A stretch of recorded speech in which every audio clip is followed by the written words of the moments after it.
నమస్తే, welcome to our channel. Pranay హత్య కేసులో సంచలన విషయాలు చెప్పి అది పరువు హత్య కాదన్న రంగనాథ్. తెలుగు రాష్ట్రాలలో సంచలనం సృష్టించిన మిర్యాలగూడ ప్రణయ్ పరువు హత్య కేసు తీర్పు ఈ రోజు వెలువడింది. సుదీర్ఘ విచారణ అనంతరం న్యాయస్థానం ఈ రోజు తీర్పుని చెప్పిన విషయం తెలిసిందే. ఈ కేసులో A2గా ఉన్న సుభాష్ శర్మకు న్యాయస్థానం ఉరిశిక్ష విధించింది. నిందితులందరికీ యావజ్జీవ కారాగార శిక్ష విధిస్తూ SC/ST సెషన్స్ 2వ అదనపు న్యాయస్థానం తీర్పు వెలువరించింది. ఇదే సమయంలో ప్రణయ్ పరువు హత్య పైన ఫాస్ట్ ట్రాక్ కోర్టు ఇచ్చిన తీర్పుపై హైడ్రా కమిషనర్ రంగనాథ్ హర్షం వ్యక్తం చేశారు. ఆయన నల్గొండ జిల్లా ఎస్పీగా ఉన్న సమయంలో 4 రోజుల వ్యవధిలోనే నిందితులను గుర్తించి అరెస్ట్ చేశారు. ఇక తాజాగా కోర్టు తీర్పుపై రంగనాథ్ స్పందించారు. SC/ST కేసు కావడంతో మిర్యాలగూడ DSC శ్రీనివాసరావు టీం సమర్థవంతంగా పనిచేశారని రంగనాథ్ తెలిపారు. పూర్తి టెక్నాలజీ ఆధారంగా ఈ కేసును ఛేదించినట్టు, దాదాపు 8 నెలల పాటు ప్రణయ్ హత్య కేసు దర్యాప్తు కొనసాగిందన్నారు.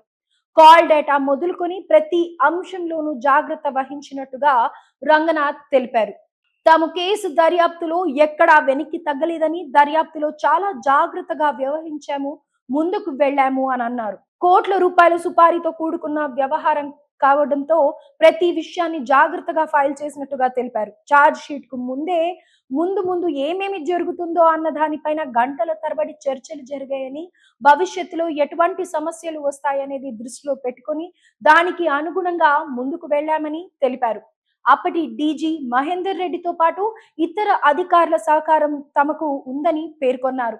ఇక ఈ హత్య కేసులో సాక్షులుగా ఉన్నవారు వారేం చెప్పారో అదే విషయానికి చివరి వరకు కట్టుబడి ఉన్నారని రంగనాథ్ వెల్లడించారు.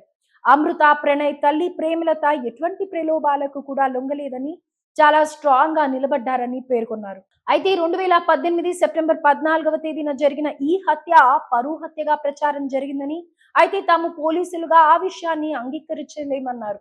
అది పరువు హత్య కాదన్నారు. ఒక కులానికి ఎక్కువ పరువు, మరో కులానికి తక్కువ పరువు ఉండదని, అది కాంట్రాక్ట్ మర్డర్ అని రంగనాథ్ అభిప్రాయం వ్యక్తం చేశారు.